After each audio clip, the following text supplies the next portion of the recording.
छत्तीसगढ़ी गाने देखने और सुनने के लिए सूखी बरवे यूट्यूब चैनल को सब्सक्राइब करें और बेल आइकन को दबाएं।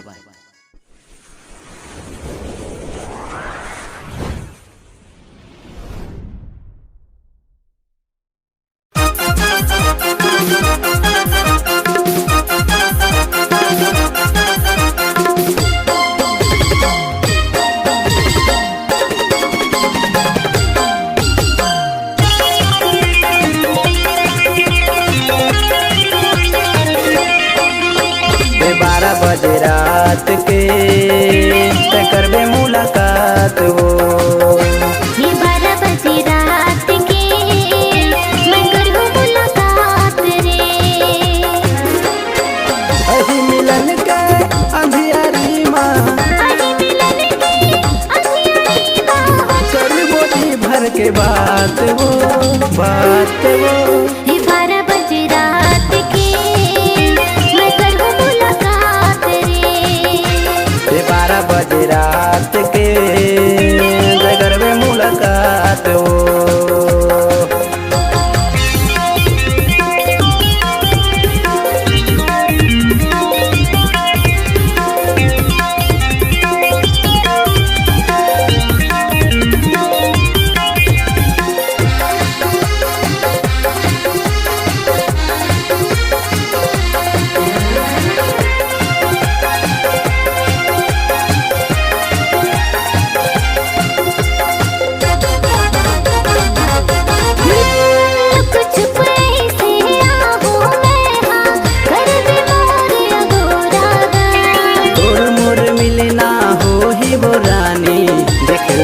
जा ही चंदा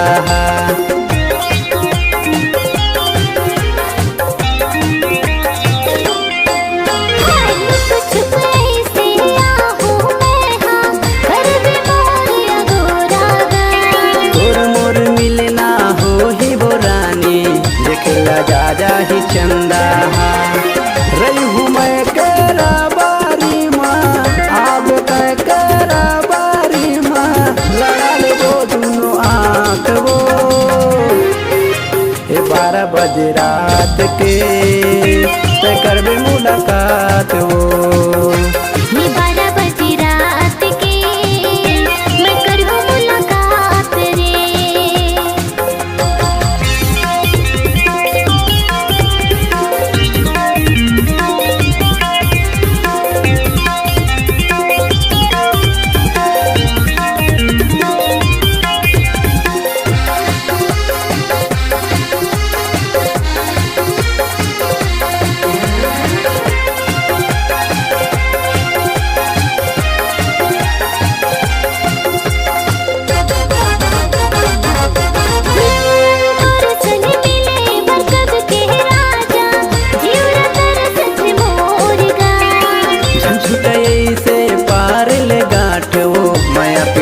के डोर माँ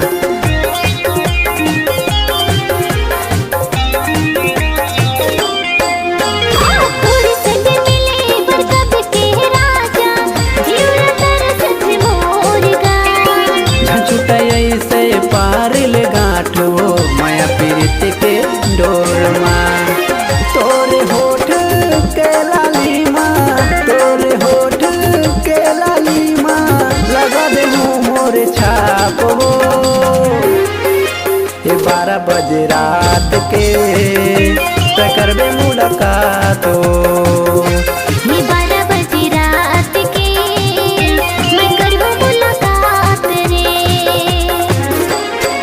अही मिलन के अंधियारी माँ, अही मिलन के अंधियारी माँ, करबो जी भर के बात हो, बात हो।